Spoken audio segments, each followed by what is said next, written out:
gente vai falar da semiologia do joelho de uma forma mais focada. Por que a gente tem que atentar mais numa avaliação dos nossos pacientes? Então, vamos começar assim como a gente fez nas outras articulações, né, que a gente tem nos vídeos anteriores, seguir a mesma lógica. Aqui eu tenho uma imagem do joelho, né, um desenho bem bacana, que já mostra aí toda a sua complexidade, todas essas estruturas. É uma articulação que se assemelha muito ao cotovelo, né, em relação a, se a gente fizer a proporção de membro superior com membro inferior, né, o joelho vai fazer apenas a flexão e extensão, é uma dobradiça, né, como o cotovelo é, só que ele tem alguns atributos a mais, e atributos significativos, que é a descarga de peso, a marcha, né, então tem que ser uma articulação mais robusta, e mais propícia para essa outra função, né, que é uma função bem essencial aí no nosso dia a dia. Então, a gente tem aqui o fêmur, que tem essa parte superior. Toda essa superfície aqui, eu já gosto de chamar a atenção, é a superfície articular do fêmur, côndilos femorais. E eu tenho dividindo no meio aqui, ó, o côndilo femoral lateral. Por que eu sei que esse é o lado lateral? Melhor referência é esse ossinho danado aqui, chamado fíbula. A fíbula é do lado lateral da perna, não é isso? Então, esse é o lado lateral. E aqui eu tenho o côndilo medial do fêmur. Primeira grande informação, repara que o côndilo lateral, ele é maior do que o medial. Estão vendo? Ele vai mais para cima. Isso dá algumas mecânicas interessantes ao joelho, quando a gente vê a biomecânica dele. Além do fêmur e sua superfície articular, aqui eu tenho o côndilo lateral, côndilo medial. Entre os dois côndilos, toda essa parte que está sombreada aqui, ó, ela é uma depressão, é um buraquinho, que aqui vai ficar quem? A patela.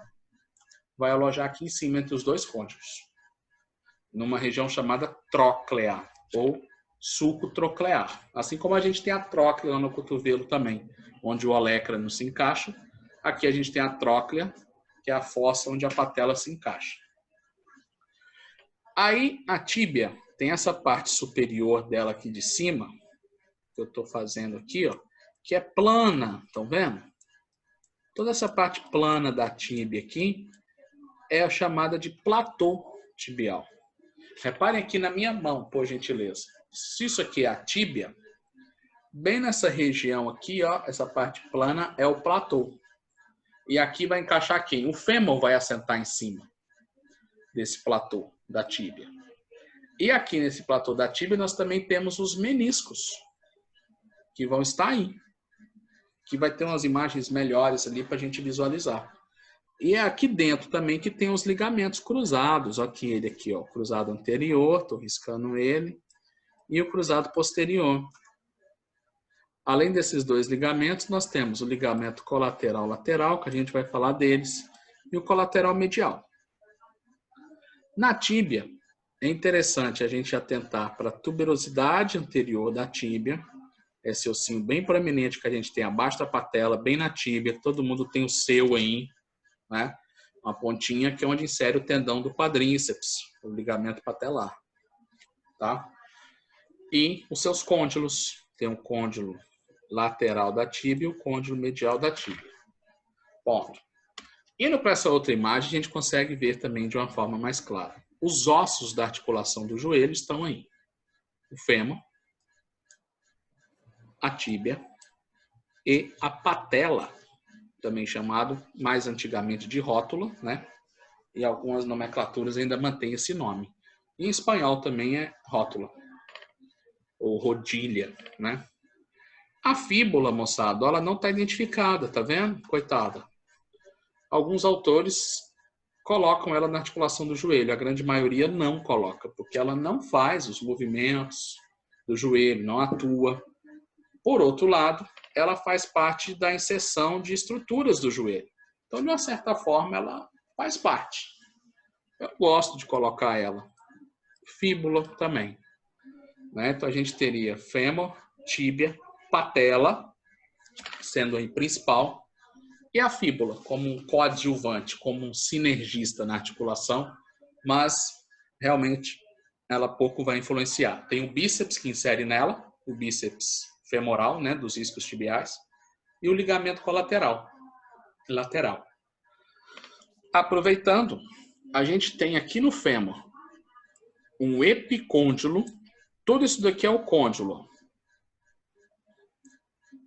E tudo isso daqui também é um côndilo do fêmur.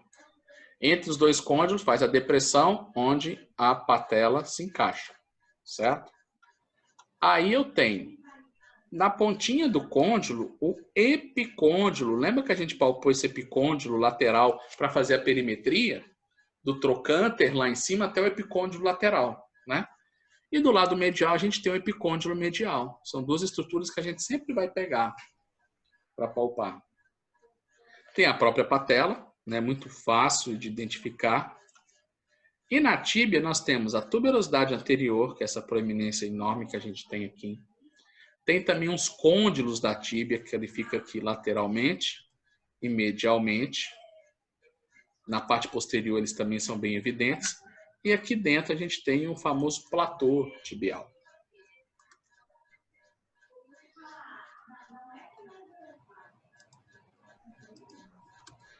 Enfim, a fíbula, a cabeça dela também é palpável, bem palpável, tá?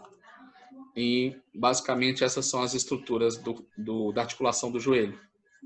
Aí, uma vez entendido e recordado os ossos que compõem a articulação do joelho, vamos falar das articulações. Eu apaguei aí meu rabisco, agora a gente rabisca de novo, para poder mostrar que o joelho é composto por algumas articulações. A primeira, né, e provavelmente a que garante todo o movimento do joelho, é essa articulação entre a tíbia e o fêmur, aqui, ó, que é a articulação fêmoro-tibial. É a articulação que vai fazer o movimento de flexão e extensão do joelho. Né? Pode ser aí a principal articulação do joelho, e de fato é. Por outro lado, a outra articulação é essa daqui, ó, entre a patela e o fêmur, lá atrás. Ó. Ela está encostada no fêmur. É a articulação fêmoro-patelar. E apesar de pequenininha, de ser um ossinho sesamoide pequeno, danado, ou articulaçãozinha top para dar problema na humanidade. É a articulação fêmoro-patelar. E a gente tem também, quem conta a fíbula como fazendo parte do joelho, a articulação tíbio-fibular proximal, que a gente vai ter a distal, né, lá na frente. Então eu gosto até de fazer assim, ó, fazer um esqueminha aqui para vocês. E a gente escreve aqui, ó, fêmoro tibial, fêmoro patelar e tíbio fibular proximal. Pronto.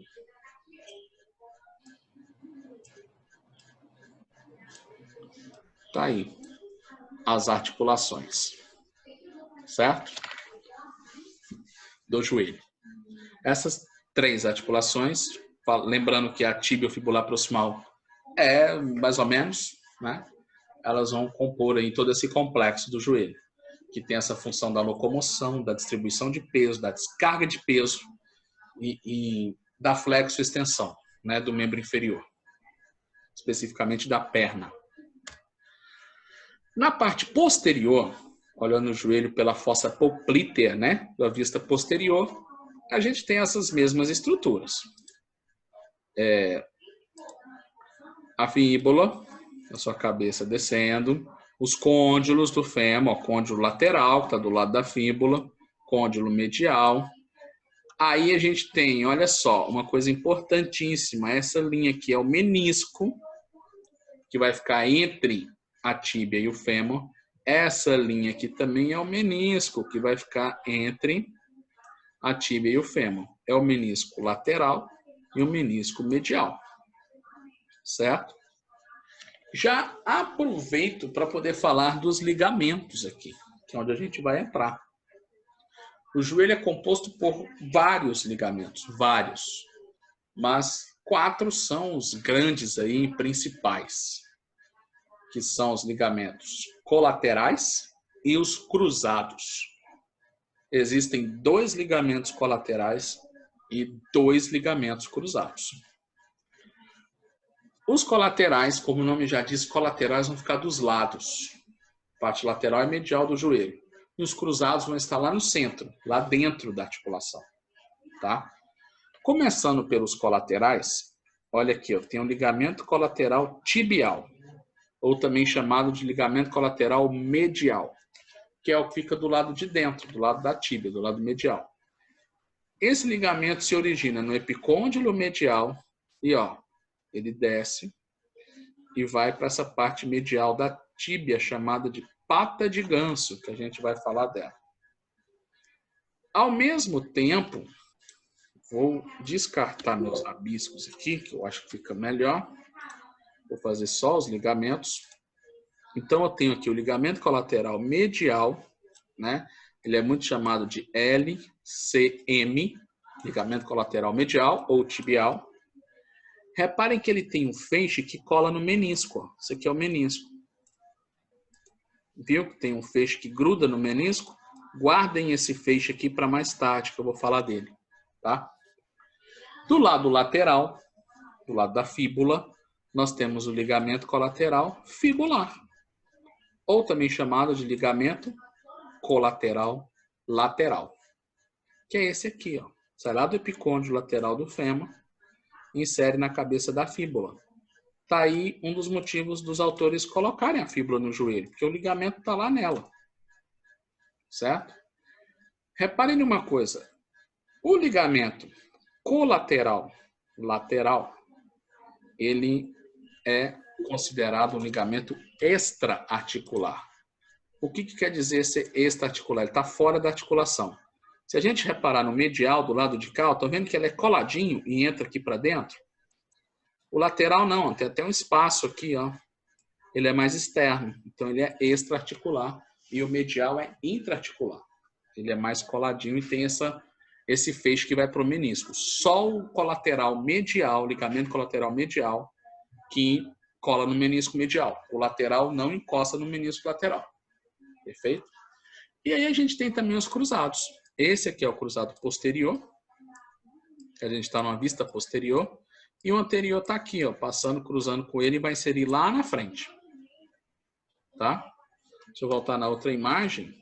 Agora aqui que está de frente, eu vejo o anterior aqui e o posterior saindo e indo lá para trás. Certo? São 2 ligamentos que ficam lá no meio da articulação. Beleza. Aí vem uma coisa bem bacana em relação ao joelho que a gente precisa saber. Eu estou falando um pouquinho de biomecânica, né? Não dá para falar tudo, a biomecânica do joelho é muito complexa, para a gente poder entrar na avaliação. Reparem quando o joelho está estendido, nessa situação aqui, número 1, em que se tem 0 graus, ou seja, está estendido, considerado 0 graus ou 180, que eu tenho muito contato entre o fêmur e a tíbia, tá vendo? Todo esse vermelho aqui é o contato que eu tenho entre esses 2 ossos. Ali, entre os 2, óbvio, eu vou ter o menisco, né? À medida que a gente flexiona o joelho, esse joelho vai começar a descer, assim, aqui a 70 e depois até 150 graus, praticamente encostado o calcanhar no bumbum aqui, bem flexionado, a gente tem uma diminuição dessa área de contato. Olha só o tamanhozinho que ficou agora. E aqui, tá vendo? Então, à medida que o joelho se flexiona, a área de contato vai diminuindo. O que isso implica? Primeiro, quanto menos área de contato que eu tenho, eu acabo exercendo uma maior pressão naquele local. Isso é uma equação matemática, uma equação física. A área, ela é igual a força dividido pela pressão. Né? Existe uma fórmula assim. A área é igual a força sobre a pressão. Então, quando eu falo de pressão e de área, eles são inversamente proporcionais. Eles estão em locais diferentes. Se eu diminuo a área de contato, eu aumento a pressão. Essa é a leitura dessa fórmula, tá? Para essa finalidade, claro. Então, onde eu tenho muita área de contato, se eu tenho muita área de contato, eu vou ter menos pressão. Fica mais distribuído o peso. Então, quando a gente flexiona, diminui a área de contato do fêmur com a tíbia, se aumenta muito a pressão lá dentro entre os dois, certo? Inclusive, aqui tem o ponto de pico de contato. O pico de contato está aqui no meio da tíbia, bem distribuído. À medida que vai flexionando, olha para onde foi o pico de contato, lá para trás. Ou seja, o fêmur, ele posterioriza durante a flexão. Olha só que interessante. Aonde que ele está aqui? Olha onde que ele está agora, sobrando tíbia para frente.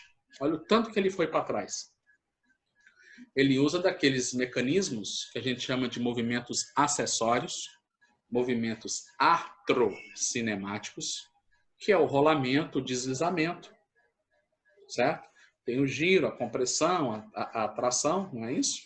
Então, reparem aqui na minha mão, eu tenho um joelho aqui, fêmur e tíbia, certo? O joelho faz flexão e extensão.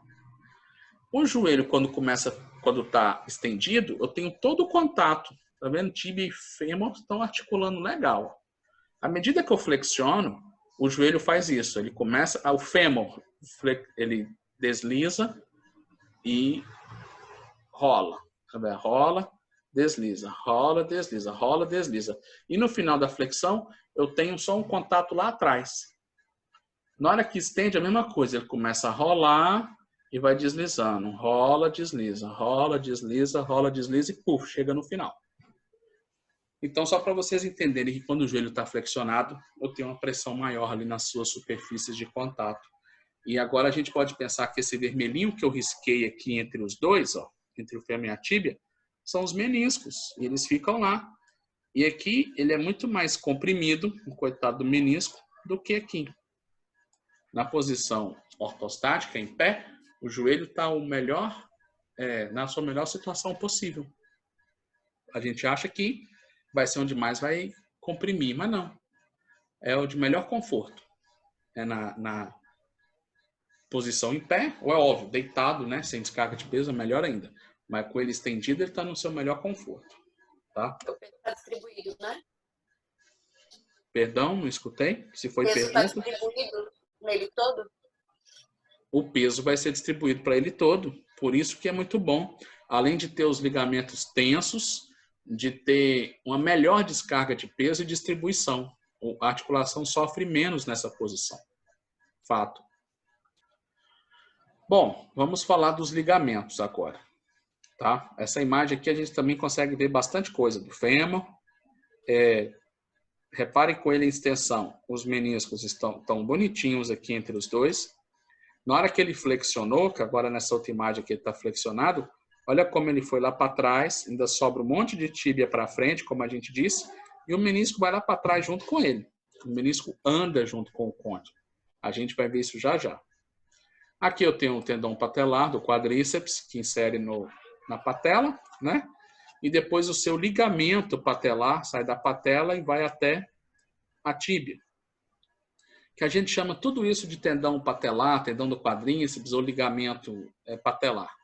Na anatomia clássica, na definição ao pé da letra, tendão é o que liga o músculo, que é o quadríceps, no osso. Então, tendão liga o ventre dos músculos lá na coxa até a patela. Está ligando o músculo no osso. Essa parte superior é o tendão patelar.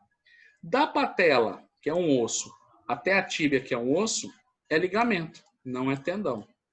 Pela definição, ligamento une osso no osso. Certo? Então, ligamento patelar e tendão patelar. A gente vai ver os dois na literatura, os dois em artigo, falando tudo de uma coisa só, enfim. Mas, para vocês entenderem que anatomicamente é assim que se diferencia.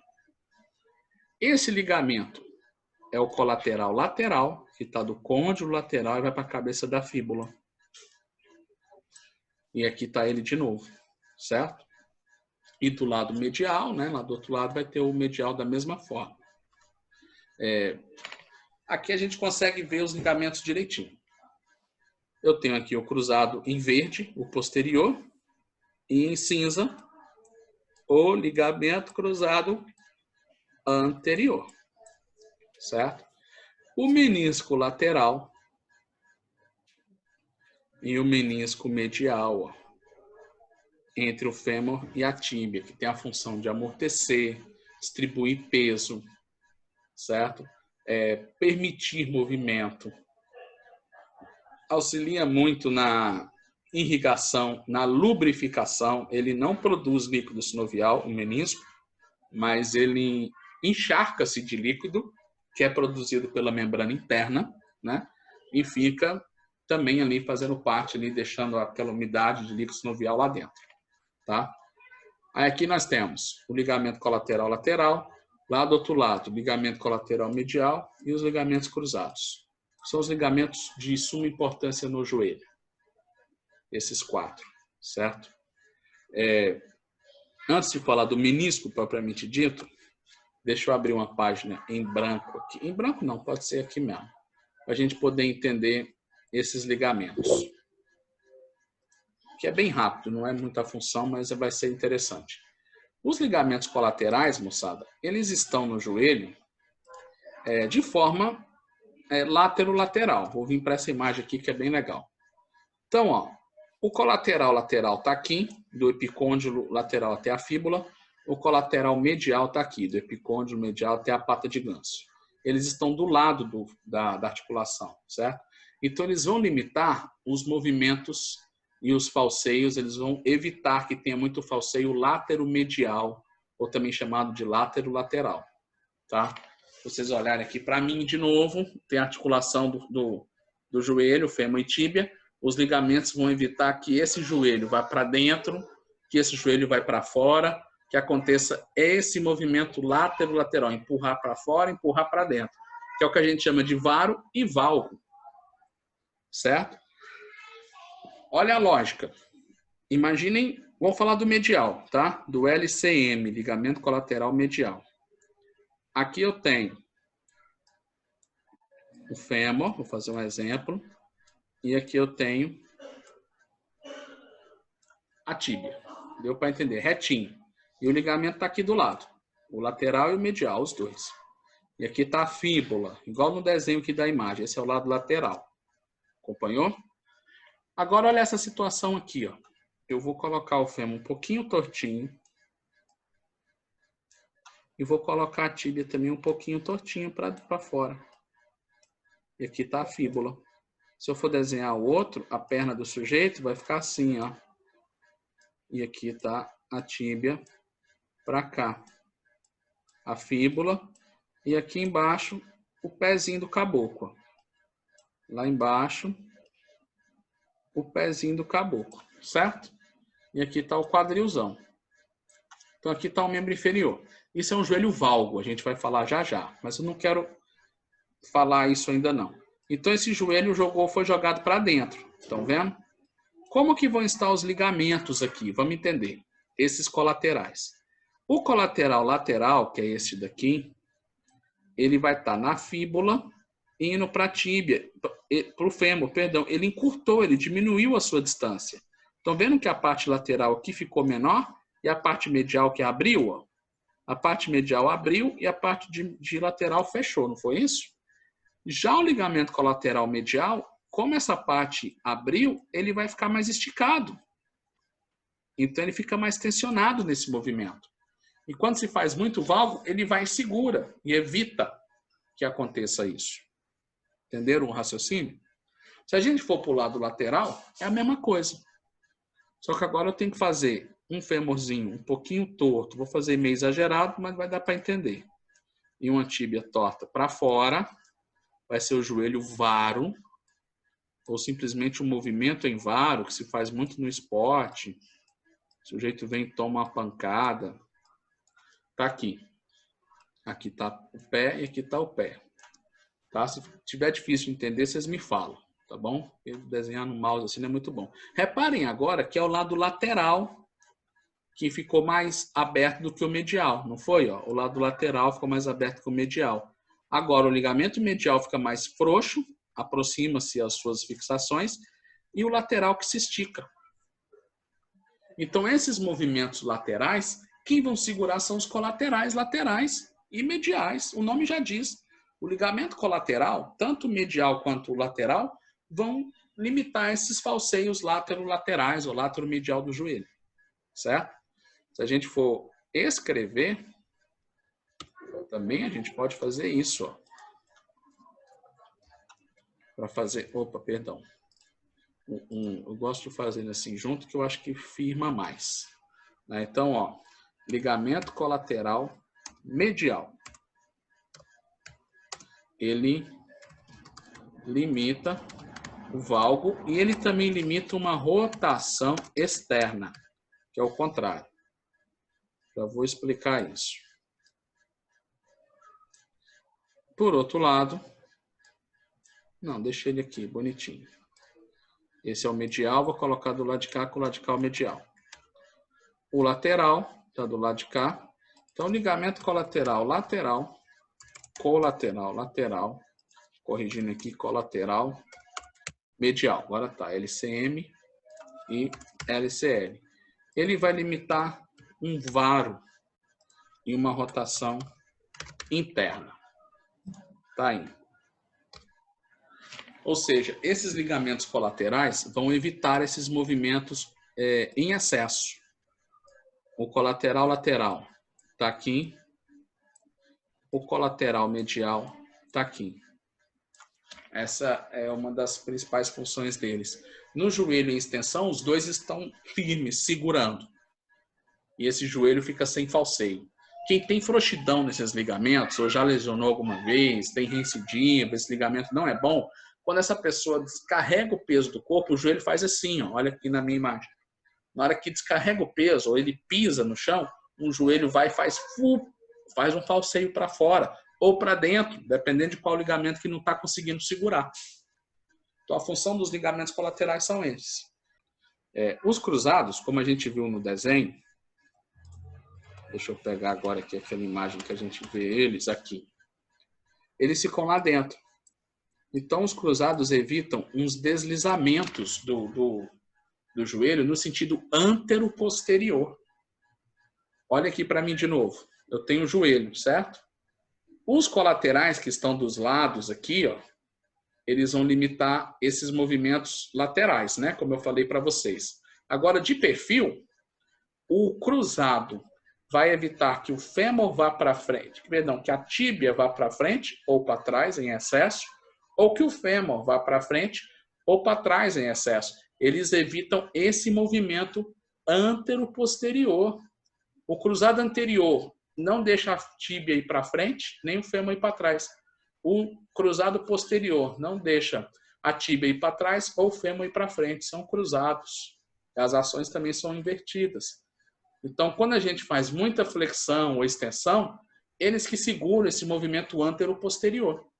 Então, as funções desses ligamentos é isso. A gente vê os ligamentos e tudo fica naquela, né, ansiedade em saber. O próprio nome dele já diz. Se é o ligamento cruzado anterior e posterior, eles vão limitar esses falseios antero-posteriores. Entendeu? Evitar que vá para frente ou para trás, além do normal.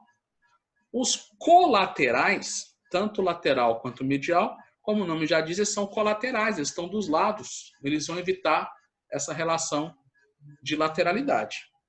Perfeito? E para a gente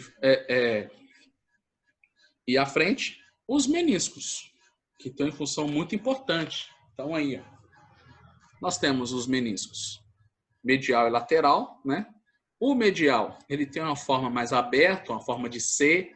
O lateral é mais fechado, parece quase um círculo fechado, uma ferradura, né? Então aqui, ó, o lateral, o medial é mais aberto, como um C. O lateral é mais fechado. Essa imagem, aqui que está a parte anterior da tíbia, a fíbula está de cá, então esse aqui é o lateral. Aqui está invertido, a parte anterior da tíbia está aqui, ó. Então aí agora é o contrário, esse vai ser o medial e esse vai ser o lateral. Perdão, o medial e o lateral.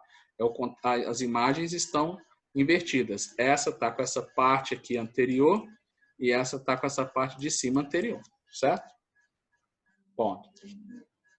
Os meniscos ficam aí no platô da tíbia, ligados por ligamentos, ó, presos por ligamentos chamados de ligamentos coronários, que são esses ligamentos que seguram os meniscos no platô tibial, tá? E, além disso, o ligamento colateral medial, ele prende o menisco medial. Aquilo que eu falei para vocês guardarem. Vamos voltar lá. Ó, ligamento colateral medial fixa no menisco medial. Estão vendo aqui, ó? Então, ele também prende o menisco aí. O lateral, não. O lateral não tem ligação nenhuma. Voltemos aos meniscos.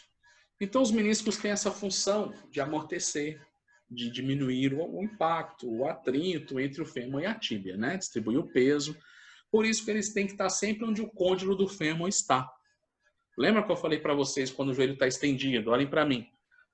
Tem um super contato total entre o fêmur e a tíbia, e na hora que flexiona, esse contato fica só lá atrás. A gente não viu isso? Quer dizer que o menisco, durante a flexão, ele tem que ir para trás, para poder ficar lá atrás com o fêmur. Na extensão, ele tem que ir para frente, anteriorizar. Isso acontece. Olha só. Durante a extensão, os meniscos anteriorizam. Durante a flexão, os meniscos posteriorizam. Quando a gente vai para trás, igual está nessa imagem aqui, ó, o menisco vai lá para trás. Ó, ele estava bem lá na frente, na posição estendida.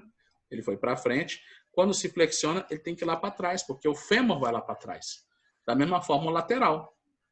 Durante a extensão, ele vai para frente, para poder articular com a parte de maior pico de pressão. Lembra que a gente viu que o pico de pressão está mais no meio?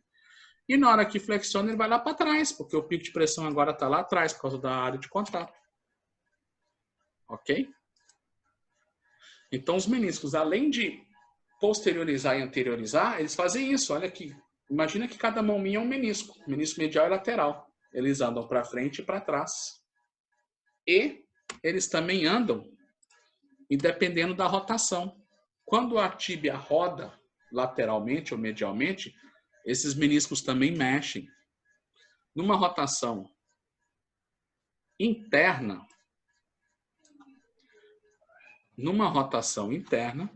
o menisco medial anterioriza e o lateral posterioriza. Numa rotação externa do joelho, o menisco lateral anterioriza e o medial posterioriza, faz o contrário. O que quer dizer isso? Reparem aqui comigo, de novo, joelho. Quando faz flexão e extensão, os dois meniscos têm que movimentar juntos. Os dois têm que ir para trás, os dois têm que ir para frente. Agora, quando acontece isso, ó, uma rotação, aí reparem que um côndilo vai para trás e o outro vai para frente. Quando a tíbia vai para trás, o fêmur vai para frente. Um côndilo da tíbia. Se eu rodar só o fêmur, um côndilo do fêmur anterioriza e o outro posterioriza. Um anterioriza e o outro posterioriza. Então, por isso que nessas rotações, um menisco vai para frente e o outro vai para trás, acompanhando o côndilo do fêmur. Ou um vai para trás e o outro vai para frente, acompanhando o côndilo do fêmur, como está descrito aí no slide. Lembrando que o menisco lateral, ele movimenta mais do que o medial. Ele movimenta o dobro. Chega a movimentar aí 1 centímetro e pouco, 1 centímetro. Enquanto o menisco medial fica aí em torno de meio centímetro que ele consegue movimentar. E um dos motivos do medial movimentar menos é porque ele tem aquela fixação do ligamento, que eu mostrei agora há pouco para vocês. Ele é mais preso. Ele também é menor. Ele também sofre mais pressão. E ele absolutamente é muito mais lesionado que o lateral. Tá? Então, esse é um resuminho aí dos meniscos. Aí vem a patela. Esta articulação aqui, estão vendo? Esse azulzinho que pertence à patela e esse azul que pertence ao fêmur é que forma a articulação fêmuro-patelar, que é a articulação problemática que eu falei. Pequenininha e danada.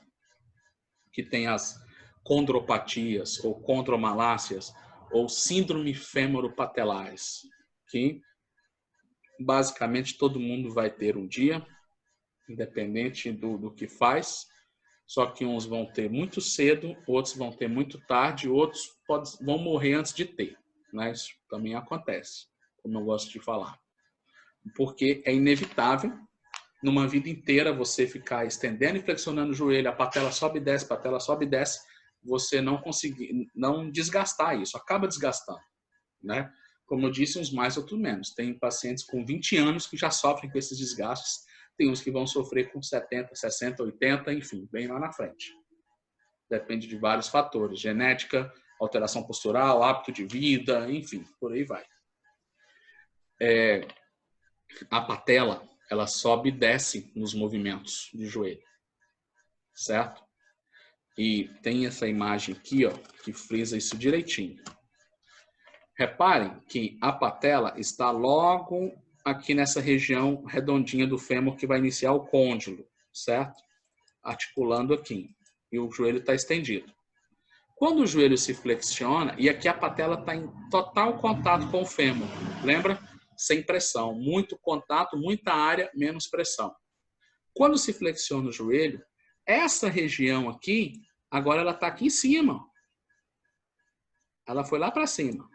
E cadê a patela? Ó, desceu e praticamente não toca no fêmur. Diminui o tanto de pedaço que fica sem contato. Ó. Então diminui muita área, então se aumenta a pressão com a flexão do joelho. Toda vez que a gente flexiona o joelho, a patela desce. Toda vez que a gente estende o joelho, a patela sobe. E a gente precisa, numa avaliação de joelho, ver como está a patela desse paciente. Essa patela tem que estar móvel com o paciente em posição relaxada. A gente deita o paciente na maca, deixa a perna dele soltinha na maca, em total contato com a superfície da maca, a perna inteira. Pede para ele relaxar o quadríceps. Às vezes é até difícil, a gente tem que ficar treinando o paciente a deixar o quadríceps relaxado. A gente pega na patela dele, eu tenho que pegar essa patela e mexer ela para frente, para baixo, né? Lateral, medial, pegar ela e mobilizar. Ela tem que estar móvel, ela tem que movimentar. Se a patela estiver muito presa, isso pode ser um problema. Ou o paciente não está relaxando, está contraindo o quadríceps. Quando contrai o quadríceps, ele prende a patela no fêmur. Ou então a gente tem que averiguar por que ela não está móvel. Né? Então já está aí um negócio importante na palpação do joelho, ver a mobilidade da patela. Tá? E vamos entrar agora na pata de ganso. Toda vez que a gente vai avaliar o joelho, esqueci de falar isso, uma posição ótima é colocar o paciente sentado na maca. Esse paciente vai sentar na maca com as perninhas para fora, dobradinha, flexionado o joelho, né? A maca pega na fossa poplítea e o joelhinho descendo. E a gente senta numa cadeira ou até na escadinha da maca, muitas vezes a gente faz isso, né? E eu coloco os meus dedos lá atrás na fossa poplítea do paciente, bem na dobra ali na fossa poplítea, e o meu polegar fica livre para eu poder pegar na patela, nos côndilos, nos epicôndilos, ficar trabalhando nessa região, certo? Essa é uma forma de poder fazer a palpação do joelho. Uma forma clássica que a gente vê na literatura. Então, dessa forma, a gente consegue, menos na hora de palpar a patela, como eu falei, que é legal o joelho estar estendido e totalmente relaxado, perfeito? Essa região vermelhinha aqui é a pata de ganso, que quando a gente aumenta, a gente vê que ela fica aqui na região medial da tíbia, tá? Logo abaixo do côndilo da tíbia. Essa região, ela é uma região também crítica do joelho, que muitos de vocês devem inclusive doer. Se você pega lá na região medial da tíbia de vocês, né, logo abaixo da patela, você desce na patela, cai naquele ossinho que é na tuberosidade anterior, e aí vai um pouquinho para o lado. Tá? Quer ver como a gente identifica? Deixa eu pegar uma imagem aqui. Essa primeira tá ótima, né? Aqui eu tenho a tuberosidade anterior. A gente desce na patela até achar ela. E a região da pata de ganso é toda essa região medial aqui, ó, região grande. Aqui é a pata de ganso. Logo abaixo do côndilo medial, que tá aqui, ó. Perfeito? Do lado interno. É também chamada de região medial da tíbia. Não são todos os autores que chamam de pata de ganso. Nessa região, se tem a inserção de alguns músculos que estão aí descritos. O grácil, ele vem em série. O sartório, é esse mais lateral de todos. e o semitendíneo, que vem lá por trás. Esses 3 músculos inserem na pata de ganso. Além disso, insere na pata de ganso o ligamento colateral medial, como eu havia dito a vocês. É uma região que tem muito estresse, principalmente em quem é valgo, a gente vai falar lá na frente, o valgo tensiona mais esses tendões. E é uma região que a gente está sempre mexendo, flexionando, estendendo, e esses músculos são muito usados. E é uma região que precisa, inclusive, ó, de ter uma bursa. Lembram das bursas? Que está lá no ombro, está no cotovelo, está no quadril, está na patela, no joelho tem umas 20 bursas, moçada. Só na patela tem várias, retropatelar, infrapatelar, suprapatelar, tem várias bursas ali no joelho. E aqui na pata de ganso, também no joelho, né? Nós temos essa bursa anserina, que ela inflama e gera uma bursite anserina ou bursite da pata de ganso. Esses tendões também podem inflamar e ter uma tendinite da pata de ganso. Muito comum. Então, é por isso que é uma região crítica, que a gente sempre tem que palpar, avaliar. O paciente pode estar relatando dor, é ali, né? Pode ser o ligamento também. Se eu voltar naquela minha primeira imagem de referência, aqui. Então, olha o ligamento colateral medial, já está desenhadinho aqui, ó. Ele insere na pata de ganso. Aí vem também, cruzando a coxa, o músculo sartório, vindo da parte dos adutores, o músculo grácil, e lá por trás, os isquios tibiais, o semitendinoso. Esses músculos todos se inserem na pata de ganso. E chama-se pata de ganso por causa de um anatomista olhou e achou que a inserção desses 3 músculos, 3 tendões, mais a parte das membranas, né, todos aqueles tendões que ficam a aponeurose entre eles e tudo, se assemelha à pata de um ganso. E ponto, quis dar esse nome e esse nome pegou. Então aqui a gente tem os 3 tendões de inserção dos 3 músculos. Tá aí os 3 músculos da pata de ganso com mais uma visão. Sartório, paf. Grácil, paf. Semitendíneo, paf. Os 3, ou semitendinoso. Perfeito? Então esses são os 3 músculos da pata de ganso, mais a bursa, mais o ligamento. Então bursite pode-se ter aí, tendinite pode-se ter aí, ou também a ruptura, né, o estiramento aí do ligamento colateral medial, também vai gerar dor aí nessa região. Então é uma região bem bacaninha da gente avaliar sempre, tá? No joelho. Palpação, inspeção, que é essa região da pata de ganso. E muitas vezes o problema vai estar nela, porque essas estruturas machucam com frequência. Aí vamos aos músculos. E o joelho é bacana, que a gente pega ele, imagina que esse celular é o joelho. Aí eu tenho os músculos anteriores, que vão vir na frente, os músculos posteriores, que vão dar lá atrás, os músculos mediais e os músculos laterais. A gente vai dividir assim em grupos, bonitinho. Por isso que é legal. Na frente, na parte anterior da coxa, onde tem a nossa coxa aí, nós temos o quadríceps, está descendo aqui, ó. Certo? Ó. Isso, é o quadríceps. Ele culmina em cima do tendão patelar, que é a patela, e depois o seu ligamento vai até lá na tíbia, não é isso que a gente falou? O quadríceps tem o vasto medial, aqui ele está por baixo, né? O vasto lateral e o reto femoral. Abaixo, por baixo do reto, tem o vasto e intermédio, que não dá para ver aqui porque ele está por baixo. Então tem o reto femoral, vasto lateral, vasto medial e o vasto intermédio que está por baixo do reto femoral.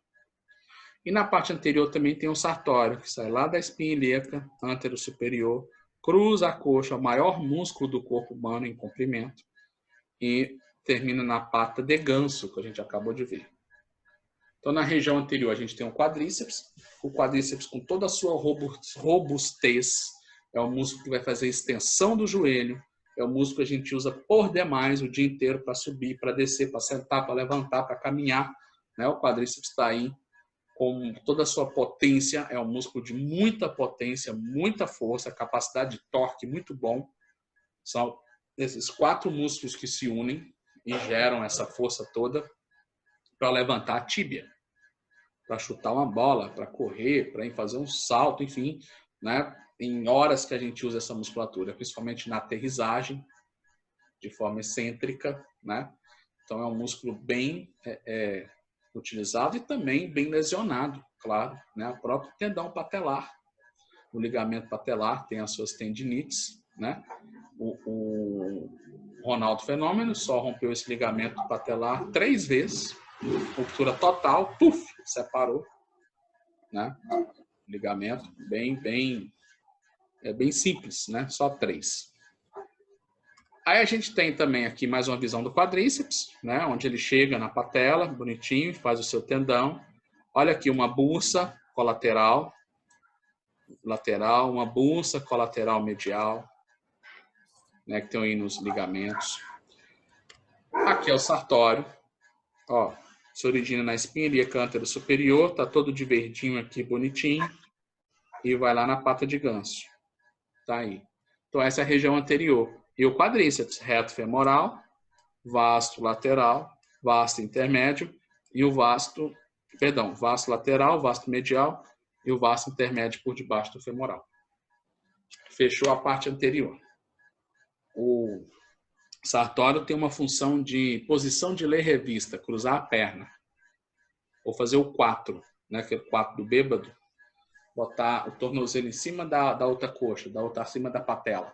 Né, fazer esse cruzamento assim que a gente faz com a perna, né? Isso é o sartório que faz. Aí a gente vai para a parte posterior, lá para trás.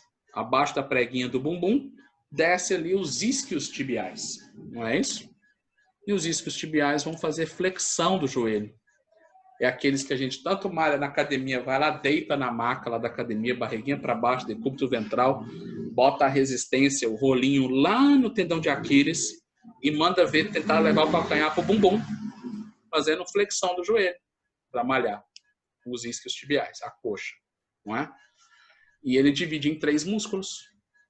Todos saem da tuberosidade isquiática, que é aquele ossinho que a gente seta, que eu falei semana passada no quadril, é o bíceps femoral, com as suas 2 cabeças, o semimembranoso e o semitendinoso, ou também conhecidos como semitendíneo e semimembranáceo. Né? Esses 3 músculos vão até o joelho. A parte posterior são eles. Ainda na parte posterior mais inferior, a panturrilha, que tem o gastrocnêmio e o sólio. Porém, o gastrocnêmio atua direto no joelho, o sólio não. O gastrocnêmio atravessa a articulação do joelho. Olha só, o joelho está vindo aqui, ó, está fazendo os côndilos do fêmur e a tíbia vem logo abaixo, está aqui, ó. O gastrocnêmio insere no fêmur a porção medial no côndilo medial, a porção lateral no côndilo lateral. Então, o gastrocnêmio atravessa a articulação do joelho e ele é flexor de joelho também, está na parte posterior. Nessa outra imagem a gente vê, ó, a porção lateral, a cabeça lateral do gastrocnêmio no côndilo lateral, a cabeça medial do gastrocnêmio no côndilo medial e aqui o sólio. O joelho está lá em cima. Então, está vendo que o sólio não atravessa a articulação.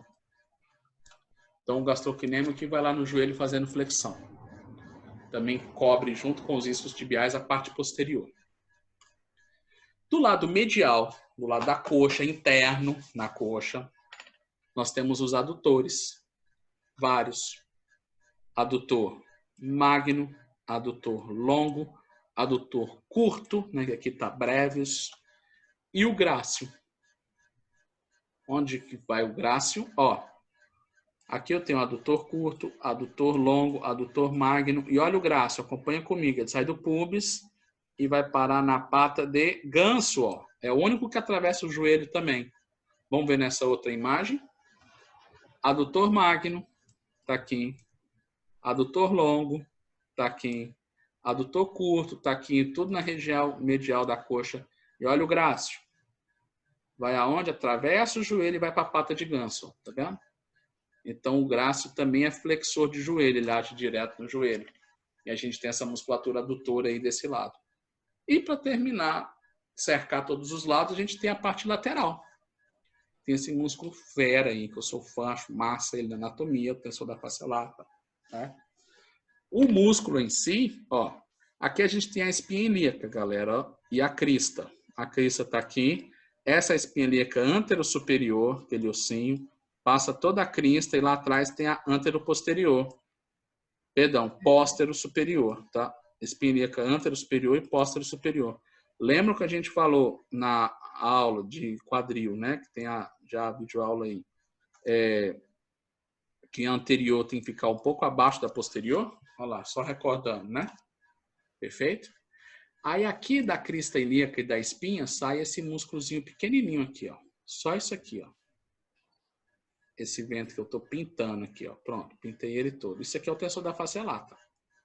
Aqui que é o ventre muscular. Ele vai fazer a abdução, vai abrir a perna, vai ajudar na rotação medial, inclusive, e auxilia um pouco na flexão também do joelho, do quadril, perdão.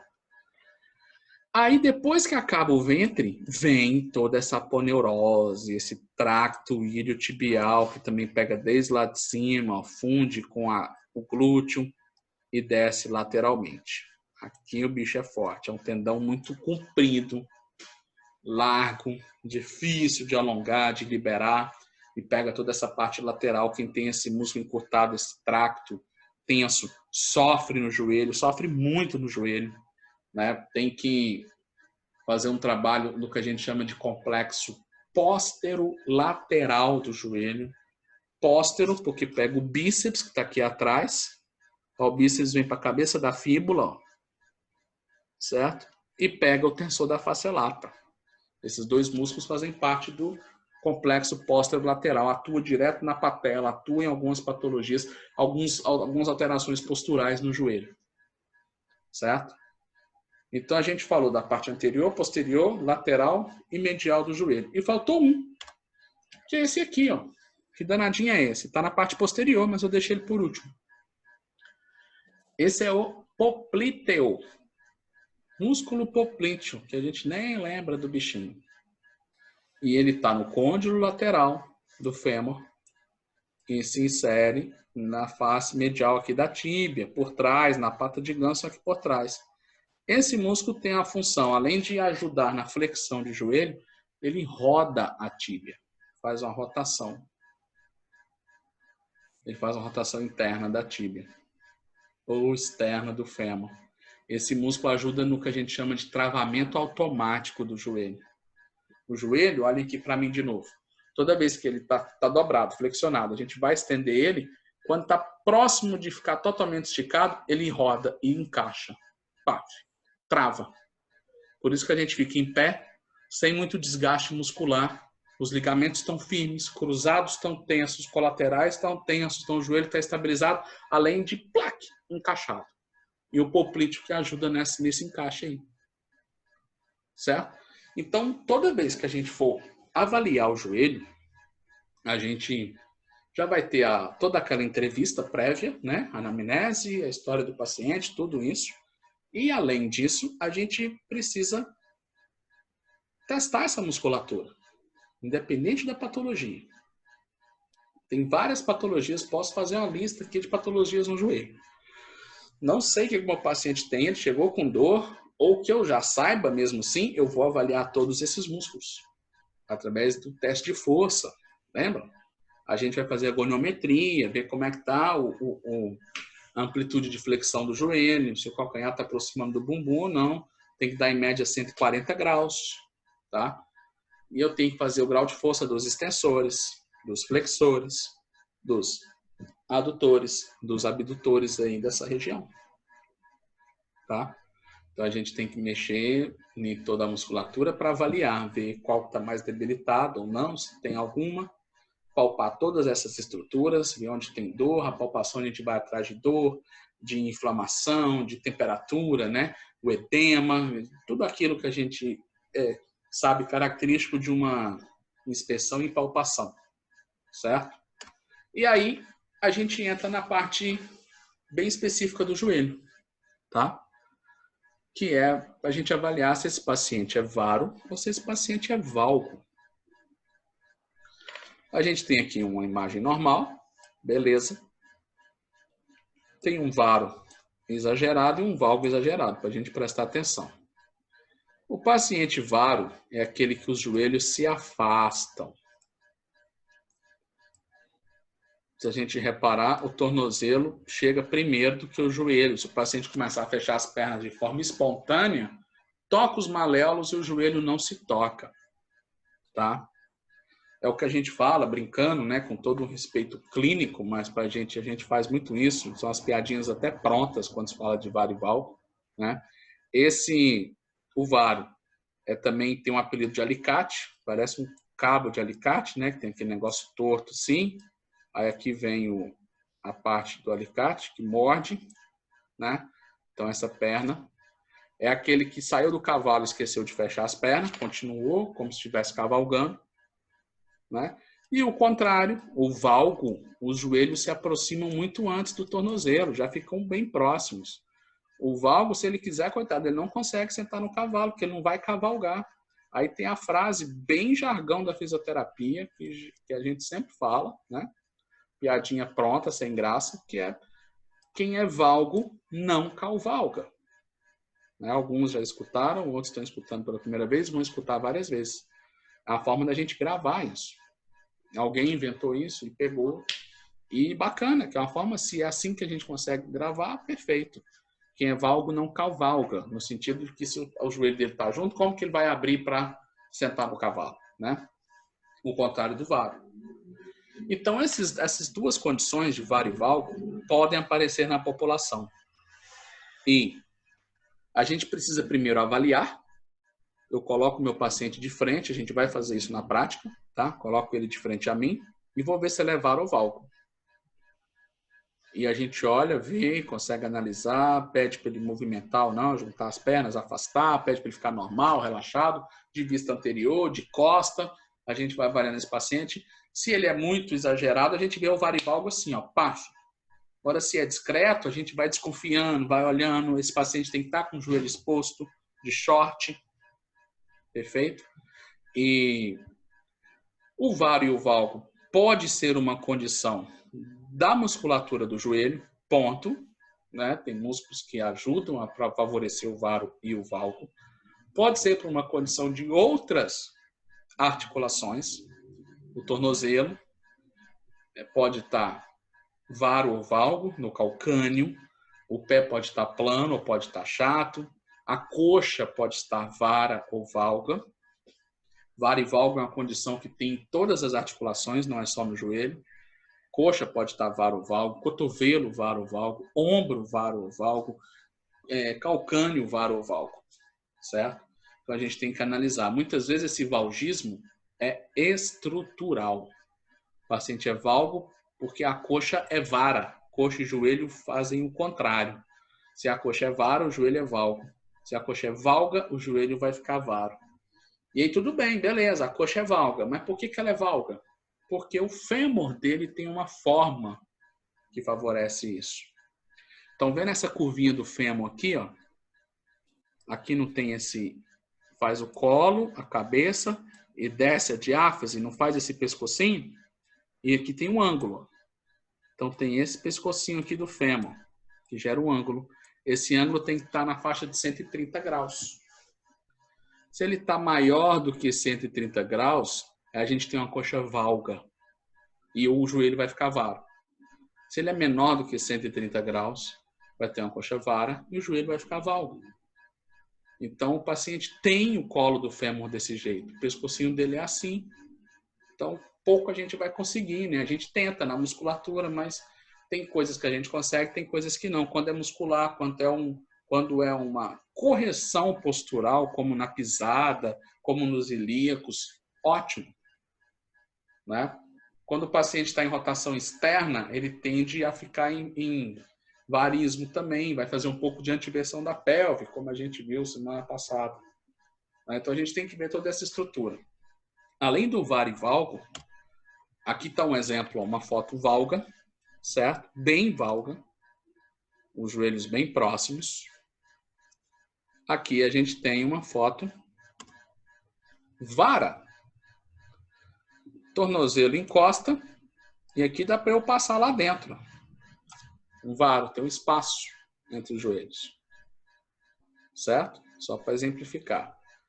E os joelhos também podem estar em situações de recurvato, também chamado de hiperestendido, ou genoflexo. Tem pessoas que o joelho é semiflexionado, tem uma semiflexão. Esse é chamado de genuflexo. Aí a gente tem que analisar o paciente de perfil, de lado. Às vezes uma perna é genuflexo e a outra está normal lá atrás. A gente vê ela, né, transpondo o membro que está na frente, né, na perspectiva. E tem pacientes que vai ter o joelho estendido além do normal, fazendo uma hiperextensão, uma extensão negativa. O joelho vai estendendo, estendendo, estendendo, chegando a zero, retinho, ele estende mais, certo? E é assim, hiperestendido. Muitas vezes por condição muscular, que é melhor para a gente tratar, e outras vezes por uma questão óssea, estrutural, mais difícil. Né? Quando é postural muscular, a gente consegue intervir com a fisioterapia. Então, olha o que a gente tem que avaliar no joelho. Se ele é valgo, se ele é varo, se ele é recurvato, se ele é genuflexo. São os nomes que se dão a essas alterações no joelho, que quando a gente mede na gente aí numa prática, a gente vê tudo isso. Então, somos assim, somos normais também, né? A gente vai achar pessoas normais em relação a essas alterações, né? Para o joelho varivalgo, a gente tem uma ferramenta, uma análise muito bacana de se fazer, que chama-se ângulo Q. Aqui, ó, ângulo Q. Como que a gente analisa o ângulo Q e para que ele serve? O ângulo Q serve para a gente poder medir, aferir a angulação do joelho, para saber se o joelho é varo ou valgo realmente. De forma bem precisa, não só no olhômetro, com dados numéricos, tá? E faz da seguinte forma. A gente identifica a espinha ilíaca antero-superior do paciente. A gente pode traçar o ângulo Q com o paciente deitado na maca. A gente traça o ângulo Q também no raio-x, tá? Fica bem preciso. A gente tem que traçar uma linha da espinha ilíaca antero-superior até o centro da patela. Puf, retinha. Do centro da patela, cheguei e ponto. Tracei essa linha, ligando a espinha ilíaca antero-superior ao centro da patela. Depois eu vou lá naquela tuberosidade saliente da tíbia, que é a tuberosidade anterior, ó, tuberosidade da tíbia, e boto uma reta para cima, passando também pelo centro da patela, ó, retinha. Pronto. Aí eu vou formar um ângulo, que é o ângulo Q, esse ângulo aqui. Ó. Se eu fizer só os traços, sem ser na imagem, vai ficar uma linha da espinha ilíaca indo até a patela desse jeito, e depois uma linha da tuberosidade subindo retinho desse jeito. Aí, esse é o ângulo. Que ele pode ser medido em qualquer local aqui, né? Que o ângulo vai ser o mesmo. Aqui, aqui, aqui, aqui ou aqui. Pronto, pega o goniômetro. A gente consegue com o transferidor que ele tem ali, né? A referência de 360 graus, conseguir medir e ver o ângulo, tá? E a gente tem valores, ó. A literatura traz de uma maneira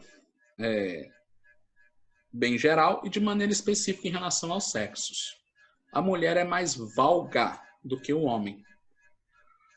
Um dos motivos disso é o quadril mais largo, tá? É uma tendência, mas não é uma regra, certo? Tem homens de quadril largo, tem mulheres de quadril mais estreitinho, mas no geral as mulheres têm um quadril mais largo, até por conta da anatomia da pelve, né? A gente sabe que é diferente, e tende a ser mais valga do que o homem, tá? Então, quando a gente faz o ângulo Q, ó, pegou a linha da espinha ilíaca, foi até a patela e subiu, esse deu 12, esse deu 16. Isso é considerado normal. No normal, a gente é um pouquinho valgo. Um pouquinho. Tá bom? Aí, se a mulher for maior do que 16, ela é valga. Se ela for menor do que 16, ela é valga. O homem, da mesma forma, se ele for maior do que 12, é valgo. Se for menor, é varo. Aí esse número a gente não pode levar muito ao pé da letra, só um número, né? Então o homem varia de 12 a 14, A literatura bota, se a gente pegar de uma maneira geral, de 12 a 16, 12 a 18 até. Considerado normal entre as pessoas, independente de homem ou mulher. Quando você vê que é um homem e deu 16, pode ser que esteja valgo, né? Tá muito. O homem tinha que dar 14, 13, 12. Quando você vê uma mulher que em vez de 16 vai dar 12, 13, essa mulher pode estar vara, tá menor, né? Então tem uma margem de erro aí que a gente tolera, né? Entre os 12 e os 18, a gente vê joelho valgo com 22, 20, 24, a gente vê varo com 9, estou falando os que eu já vi aí, 7, 10, né, com ângulo Q dessa forma. E é um exame bacana da gente fazer, legal, até porque as várias síndromes no joelho, as lesões ligamentares, as tendinites da pata de ganso, a bursite da pata de ganso, as síndromes fêmoro-patelares, tem muito a ver com o joelho varo ou valgo. Artrose, desgaste, e aí a gente tem que averiguar se essas estruturas são possíveis essas alterações são possíveis de ser consertadas, ou pelo menos um pouco, né? Com as questões musculares e as correções posturais. E também, através do raio-x, a gente consegue olhar para o fêmur e ver como é que é a coxa, se a coxa é normal ou não, certo?